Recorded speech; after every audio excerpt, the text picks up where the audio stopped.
were able to shield their children from the harshest part about racism. You had your own social clubs and your own lessons, and you only went to school with other black kids, and so you didn't have to confront racism on a daily basis.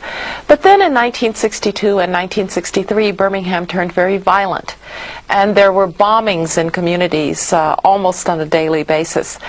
And on that Sunday in September of 1963, I was at my father's church. We had just gotten to church, and we could feel the church shake.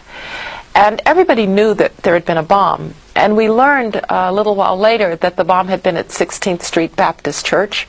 Then we learned that 4 little girls had been killed. And then we learned that Denise McNair had been one of them. And Denise McNair had been in my father's kindergarten. I have a picture in the book of him handing her her kindergarten graduation certificate.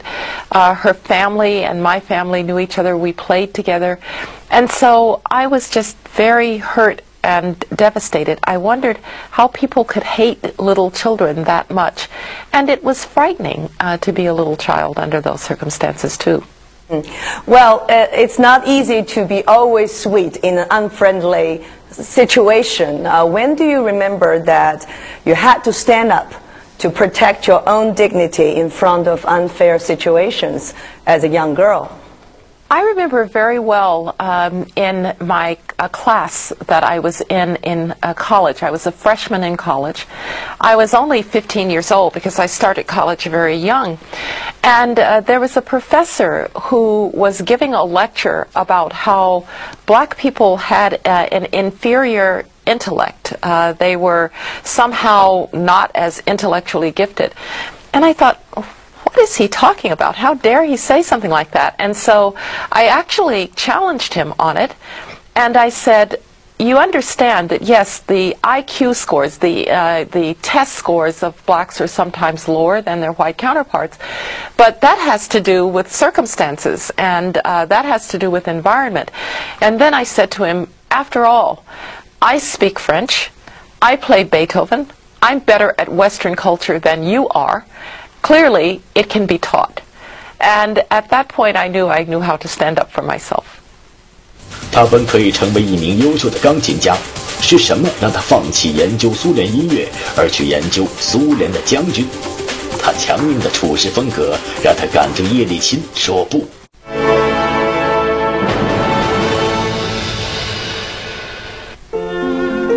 赖斯的母亲是一位钢琴教师。他给赖斯取的名字康多利扎源于意大利文甜美的声音的意思，因此赖斯从幼年时期就开始接受母亲孜孜不倦的音乐教育。按照母亲的计划，赖斯将会成为一名职业钢琴家，在黑白琴键上奏响人生的乐章。1969年，赖斯全家前往丹佛市，在这里15岁的他成为丹佛大学钢琴演奏专业的学生。一位女钢琴家的诞生似乎指日可待，但有一天，赖斯倾听了一堂国际政治导论课，讲课的教授是美国另一位女国务卿奥尔布莱特的父亲约瑟·考贝尔。这堂课使他突然对国际政治学产生非常浓厚的兴趣，从而改变了原先想成为钢琴家的梦想。You just mentioned an important decision you made for yourself in college, which was to change your major from playing piano to international politics, and specifically Soviet studies. How did you reach that decision? Were your parents taken aback? My parents, I'm certain, were taken aback when I came home one day and announced that I wanted to be a Soviet specialist. I had decided at the end of my sophomore year that I was not going to be a great pianist. And so I decided to change my major in college. But I didn't know what I wanted to change it to, and my parents were very upset. They thought I was going to throw my life away. And fortunately for me, I took a class in international politics taught by a Soviet specialist, a man named Joseph Korbel. He was Madeleine Albright's father, ironically.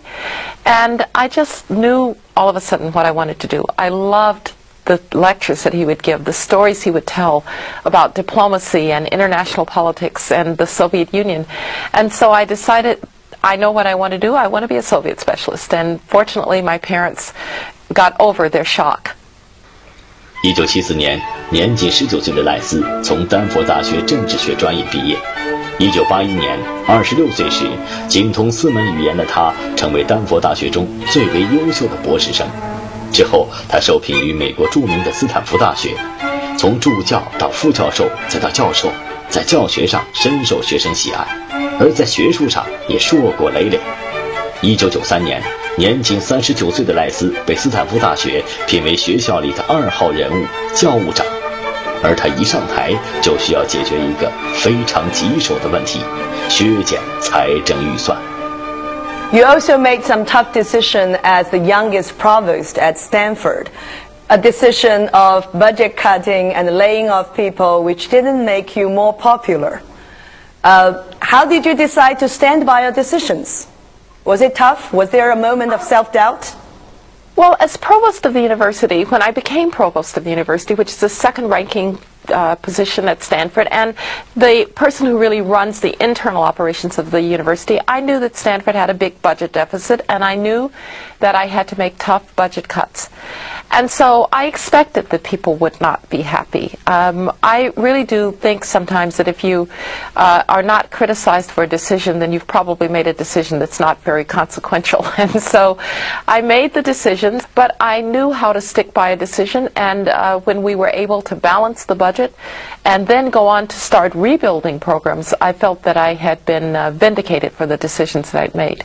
But in front of the students who went for hunger strike, you said something like, I'm eating and sleeping all fine. Was that a little bit too tough? Yes.